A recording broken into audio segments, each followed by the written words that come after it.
고린도전서 15장 3절부터 8절 하나님 주시는 말씀입니다. 우리 한 절씩 교독합니다.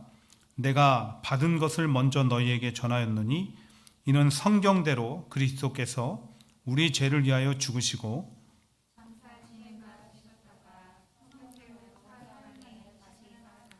게바에게 보이시고 후에 12 제자에게와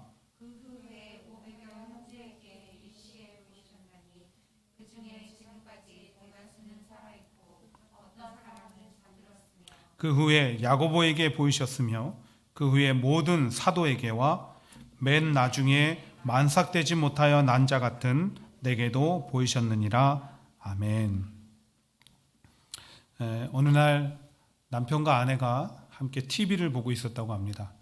근데 TV에서 출연자가 막 기침을 하니까 남편이 TV를 확 꺼버리더래요. 그러니까 아내가 왜 TV를 끄냐고 했더니 코로나 걸릴까 봐 끈다고 그러니까 아내가 하는 말이 마스크 쓰면 되지 잘 보고 있는데 왜 TV를 끄냐고 이렇게 얘기를 했다는 거예요.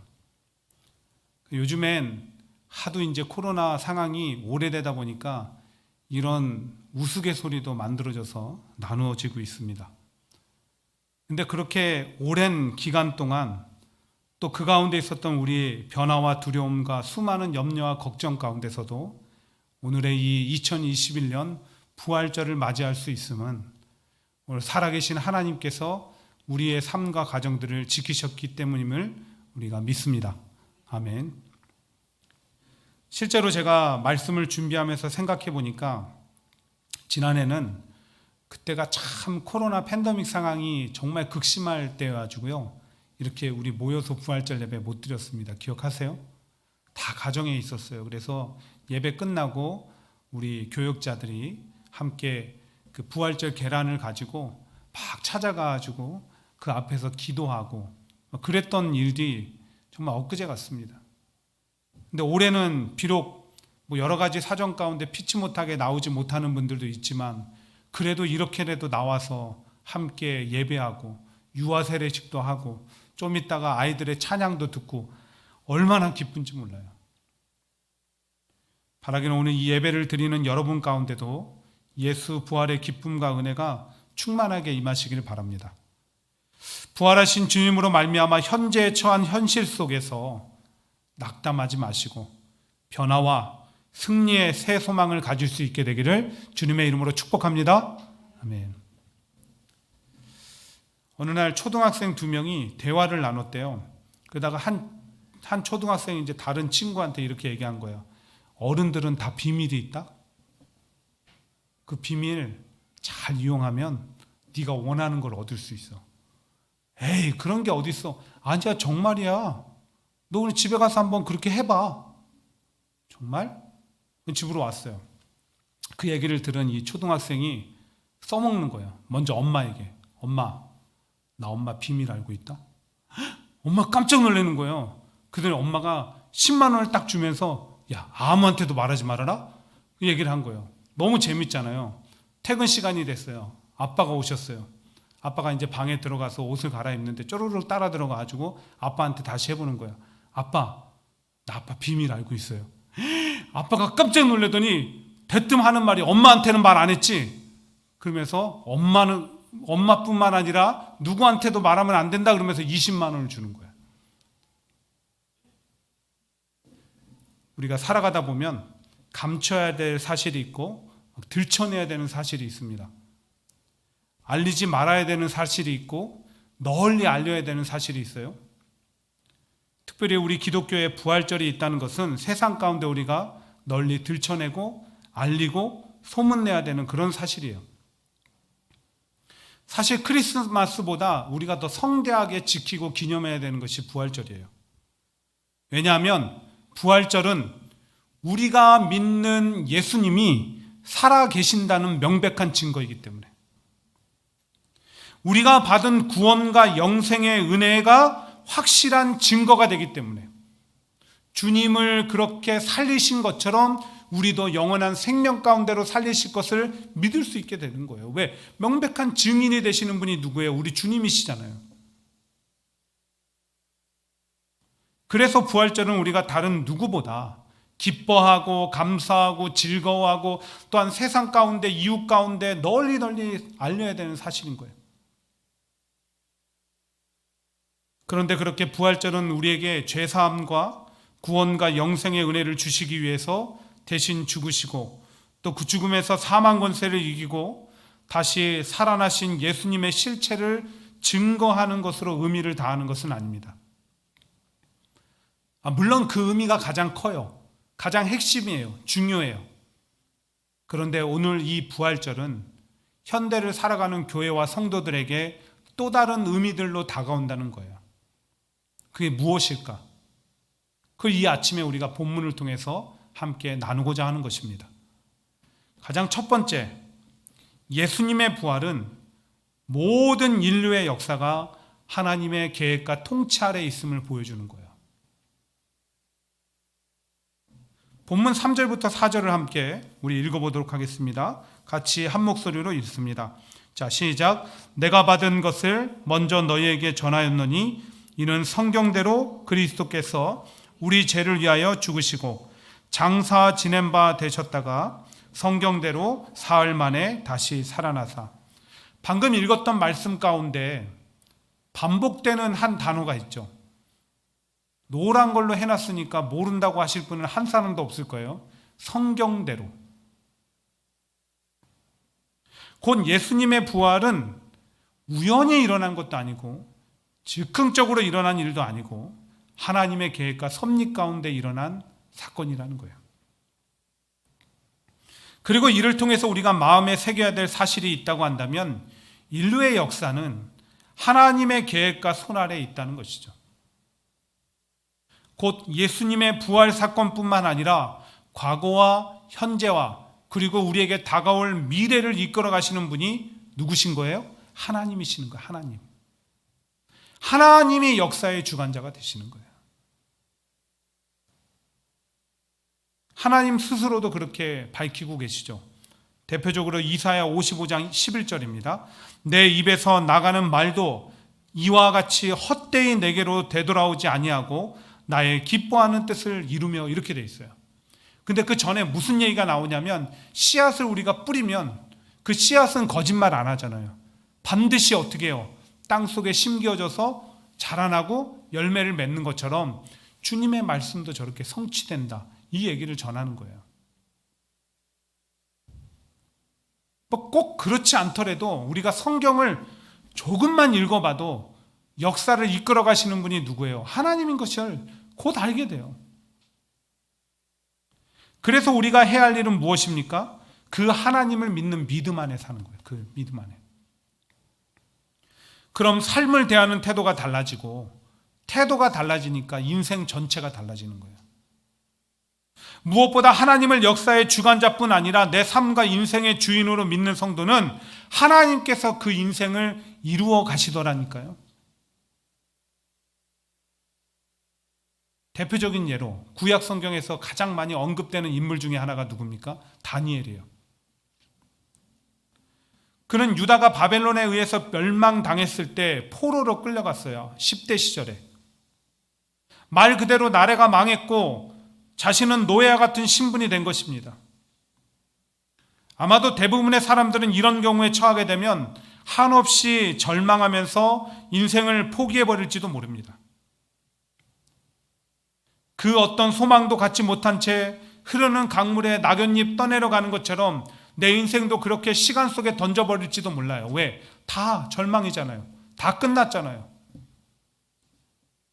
근데 다니엘은 달랐다는 거예요. 아무리 세상이 변하고 삶이 요동한다 할지라도 그는 하나님께서 이 땅을 통치하고 다스리신다는 굳건한 믿음이 있었어요. 저 위대해 보이는 바벨론도 다 하나님 손 안에 있다라고 믿었어요. 그 증거로 다니엘은 그 어떤 세상의 도전과 유혹 앞에 하나님을 믿는 신앙을 포기하지 않았다는 거예요. 그 이유는 뭐예요? 하나님이 다스리시니까. 그 증거로 다니엘은 우상에게 바쳤던 음식을 거부했고요. 훗날 자신이 사자굴에 던져질 것을 알면서도 당당히 기도했어요. 그 결과 아주 오랜 세월 유다는 바벨론의 지배 아래에 있었으나 다니엘은 그 가운데 하나님께서 그 이름을 뛰어나게 하시더라는 거예요. 그를 높여주셨고 그의 삶을 통해서 그 왕들의, 이방 왕들의 입술에서 이런 고백이 터져나오게 하시더라고요. 들어보세요. 왕이 대답하여 다니엘에게 이르되 너희 하나님은 참으로 모든 신의 신이시요 모든 왕의 주제시로다. 네가 능히 이 은밀한 것을 나타내었으니 내 하나님은 또 은밀한 것을 나타내시는 자시로다. 다니엘의 삶을 통해서 이방 나라의 왕들도 하나님이 하나님 되심을 보게 되었다는 거예요. 이렇게 하나님을 역사와 인생의 주관자로 믿는 성도의 삶은 다르고 누리는 축복도 달라요. 그런데 안타깝게도 현대 많은 성도들을 보면 그렇게 많은 시간 하나님께서 이 땅에 창조주시고 통치자라는 말씀을 들었음에도 또 모든 인류 역사가 하나님의 계획과 섭리 가운데 이루어지고 있음을 성경을 통해서 확인하였음에도 그래도 믿지를 못합니다. 믿는다고 말은 하죠. 근데 삶을 살아가는 모습을 보면 전혀 믿지 않는 걸 어떻게 합니까? 그러니까 하나님께 내 뜻과 생각을 맞추기보다는 내 뜻과 생각대로 살기 바쁘고 하나님의 이끄심과 이루심을 바라보며 묵묵히 순종하는 삶보다 내가 스스로 내 삶을 경영하고 성취하려고 해요. 그러면서 날마다 무너지고 쓰러지고 아파하고 실패하지만 그걸 포기하지 못해요. 왜 그럴까요? 눈에 보이지 않는 하나님의 통치보다 세상에 보이는 뭔가를 붙잡고 싶은 욕심이 강하기 때문에. 그러나 오늘 예수님의 부활 사건을 경험하면서 우리가 다시 한번 마음에 다짐하면서 믿음을 갖기를 원합니다. 그 믿음이 뭐예요? 하나님께서 말씀대로 예수님 살리신 것처럼 오늘도 당신의 계획과 섭리 가운데 이 땅을 이끌고 계심을 믿으시기 바랍니다. 그 믿음이 여러분 안에 새 소망을 갖게 하기를 원합니다. 새 도전을 가능케 하기를 원합니다. 당신의 뜻과 계획과 섭리를 밝히신 성경에 입각하여 살기를 원합니다. 그래야 해서 위대한 영성가 C.S. 루이스가 말한 것처럼 하나님께서 내 삶의 모든 영역을 최고 수준으로 이끌어 가심을 날마다 경험하는 은혜와 축복 누리시기를 간절히 주님의 이름으로 축원드립니다. 그런가 하면 두 번째로 예수님의 부활은 우리가 그 예수님을 경험하는 삶을 살아야 함을 알려주고 있는 거예요. 이 본문의 배경이 되는 고린도 교회는 바울이 2차 전도 여행 가운데 이 고린도라는 도시에 1년 6개월 동안 머물면서 열심히 전도하고 사역한 결과로 탄생한 교회입니다. 2차 여행 중에 가장 공들인 데가 고린도였어요. 고린도 교회였고요. 그렇게 사역하고 나서 바울이 무럭무럭 잘 성장할 것을 믿으면서 교회를 떠나오죠. 근데 머지않아서 안타까운 소식이 들리는 거예요. 어떤 소식이냐? 교회가 무럭무럭 건장하게 믿음 안에서 성장해야 되는데 여러 가지 문제에 휘말려 있다는 거예요. 성도들이 시험에 빠져 있다는 거예요. 그래서 그 문제를 해결하기 위해서 쓴 편지가 고린도 전후서라는 거죠. 이 정도는 이제 여러분 기본으로 다 알고 계시죠. 빌립보서는 빌립보 교회를 향해서, 에베소서는 에베소 교회를 향해서. 근데 어쨌든 간에 이 고린도 교회가 처한 많은 문제들 가운데 하나가 있었다고 한다면 예수님 부활을 의심하기 시작한 거예요. 정말 그랬을까? 그래서 오늘 본문을 쓰게 된 거예요, 바울이. 그 가운데 5절부터 8절에 뭐라고 증거하고 있습니까? 게바에게 보이시고, 베드로예요. 후에 12 제자에게와 그 후에 500여 형제에게 일시에 보이셨나니 그 중에 지금까지 대다수는 살아있고 어떤 사람은 잠들었으며 그 후에 야고보에게 보이셨으며 그 후에 모든 사도에게와 맨 나중에 만삭되지 못하여 난 자 같은 내게도 보이셨느니라. 곧 예수님의 부활은 거짓으로 지어내거나 꾸민 것이 아니라 그 부활하신 예수님을 실제로 만난 수많은 증인들이 살아있다는 거예요. 제자들은 말할 것도 없고 500여 성도들 뿐만 아니라 심지어 바울이 뭐라고 합니까? 나도 만났습니다. 바울 정말 만났죠? 다메섹으로 가는 그 길목에서 부활하신 예수님 만났잖아요.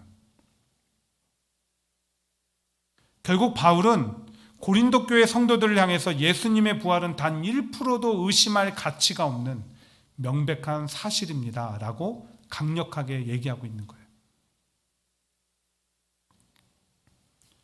그런데 이런 바울의 증언과 주장을 우리가 들어볼 때 여러분 안에 솔직히 어떤 마음 드십니까? 모르긴 몰라도 나도 부활하신 예수님 실제로 만나보고 싶다. 그런 마음 드시죠? 그 예수님 만나면 나도 흔들리지 않고 신앙생활 할 텐데. 그런 생각하시죠? 그런데 이 말은 하나는 맞고 하나는 틀립니다. 맞는 것은 체험 있는 신앙은 흔들리지 않는 것은 맞고요.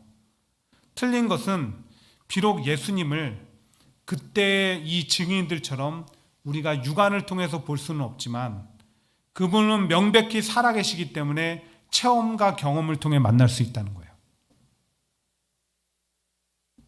못 만나고 못 보는 게 아니에요. 우리 얼마든지 가능해요. 특별히 이와 관련해서 그 대한민국 1호 브랜드 전략 컨설턴트이신 김상률 박사님이 자신의 책 다르게 보는 눈이라는 곳에서 이런 얘기를 해요. 예전에 이제 기업들이 브랜드의 이미지 변화를 위해서 이분한테 많이 의뢰를 한 거예요. 어떻게 하면 기업 이미지를 바꿔서 그래서 우리 기업이 더 잘 되게 할 수 있습니까? 라고 의뢰를 한 거죠. 그때 이분이 조언해 준 게 뭐냐면 그냥 고객들이 광고나 눈을 통해서 물건을 구입하게 하지 말고 직접 먹어보거나 써보거나 해서 구입하게 하라는 거예요. 그리고 그 고객에게 다가가는 것도 고객이 필요하면 기업을 찾아오게 하지 말고 기업이 먼저 고객에게 다가가는 방법을 쓰라는 거예요. 그러면 분명히 기업 브랜드의 이미지가 달라지고 신뢰성이 회복이 돼가지고 더 많이 성장하는 기업이 될 거라는 거죠. 실제로 그렇게 변화를 이분을 통해서 경험한 기업들이 많이 있었다는 거예요. 그러고 보면 우리가 많은 것을 알고 살지만 다 눈으로 보고 아는 것은 아니더라고요. 여러분 다 눈으로 봐서 압니까? 가본 적 없잖아요. 가본 적 없어도 실제 하는 거 알잖아요. 배워서 알잖아요. 들어서 알잖아요. 근데 뭐가 제일 강하던가요? 경험을 통해서 알게 될 때, 보게 될 때 그게 그렇게 믿음과 신뢰가 가고 확신이 생기더라고요. 그런데 이것을 부활절을 맞는 우리가 가진 자신의 신앙에 적용해 볼 때 어떻게 할 수 있죠? 이제는 예수님을 지식으로만 알지 말고 눈으로만 보려고 하지 말고 남의 체험 있는 신앙을 부러워만 말고 나도 하루하루의 삶 속에서 예수님을 실제로 체험하고 경험하는 그런 신앙인이 돼야 되겠다. 좀 이런 각오와 이런 다짐과 이런 소망을 좀 가져보자고요. 자, 그럼 어떻게 해야지 우리가 살아계신 예수님을 체험하고 경험할 수 있을까? 물론 기본적으로 예수님은 늘 우리 가정과 또 나의 삶 속에 함께 하십니다. 부활하신 주님이 다시 오실 것을 약속하며 마지막 떠나기 전에 우리에게 들려줬던 그 메시지가 뭐예요? 볼지어다 내가 세상 끝날까지 너희와 항상 함께 있으리라. 주님은 이 약속대로 우리와 늘 함께 하시는 줄 믿습니다. 예. 문제는 그 함께 하시는 예수님을 어떤 성도는 체험하고 경험하고 어떤 성도는 그렇게 살지 못한다는 거예요. 그래서 우리는 어떻게 해야지 가장 잘 살아계신 예수님을 체험하는 체험적 신앙인의 삶을 살 수 있을까? 여기를 좀 우리가 알아야 돼요. 어떻게 하느냐? 방금 우리에게 주셨던 저 말씀 안에 있어요. 예수님 마지막 떠나기 전에 주셨던 말씀. 마태복음 28장 19, 20절. 우리 한번 같이 읽어보도록 하겠습니다. 자, 같이 읽습니다. 너희는 가서 모든 민족을 제자로 삼아 아버지와 아들과 성령의 이름으로 세례를 베풀고 내가 너희에게 분부한 모든 것을 가르쳐 지키게 하라. 볼지어다 내가 세상 끝날까지 너희와 항상 함께 있으리라 하시니라. 이 안에 보여지는 그 답이 뭐예요? 예수님을 체험하는 체험적 신앙의 답이 뭐예요? 예수님은 약속하신 대로 늘 함께 하시지만 더욱 함께 하실 뿐만 아니라 그 예수님을 경험하며 사는 신앙인은 그분의 말씀대로 명령대로 살아가려고 오늘도 힘쓰고 애쓰는 신앙인이더라는 거예요. 저 명령 그대로 따라서 그들에게 더 함께 하시는 거예요. 세상의 이치와 경험과 유혹과 내 이익과 욕심을 내려놓고 말씀의 가치를 따라 살려는 성도들에게 함께 하시는 거예요. 약해도 부족해도 믿음으로 살려는 성도들에게. 바울도 말하잖아요. 만삭되어 태어나지 못한 나 같은 자에게도 보이셨습니다. 실제로 그래서 사도들이, 초대교회 성도들이 더 많이 예수님의 살아계심과 또 베푸시는 역사를 많이 경험했잖아요. 그래서 초대교회 신앙으로 돌아가자, 이것은 다른 얘기가 아니에요. 그 순수했던 신앙, 말씀대로 믿음으로 살려고 했던 열정 있는 신앙, 순결한 신앙, 그래서 예수님을 체험하는 신앙, 이게 초대교회로 돌아가는 신앙이에요. 바라기는 이 부활절 아침에 우리 안에 그런 고백과 기대와 소망이 있어서 날마다 부활의 예수님을 또 살아계신 주님을 체험하고 경험함으로 더욱 깊이 보고 아는 저와 여러분 되시기를 바랍니다. 믿음 위에 우뚝 선 우리 뉴욕 함께하는 교회와 각 성도와 가정들 되시기를 주님의 이름으로 간절히 축원드립니다. 이후에 다른 순서가 있어서 이미 아이들이 올라왔습니다. 그래서 말씀을 맺어야 될 것 같은데요. 오늘 부활절을 맞이하여서 우리 마음에 새겨야 되는 사실은 크게 세 가지예요. 하나는 뭐냐면 예수님의 부활은 명백한 사실이라는 거예요. 단 1%도 의심할 가치가 없는. 두 번째는 그 부활의 사건은 우연히 즉흥적으로 일어난 것이 아니라 하나님의 계획과 섭리 가운데 일어났다는 거예요. 그래서 우리는 하나님께서 그분의 계획과 섭리를 밝혀놓으신 말씀에 입각한 삶을 살아가기를 힘써야 되는 거예요. 마지막 세 번째는 예수님 살아계시기 때문에, 살아서 늘 내 곁에 우리 가정에 있기 때문에 날마다 체험하고 경험하는 체험적 신앙인이 되어야 된다는 겁니다.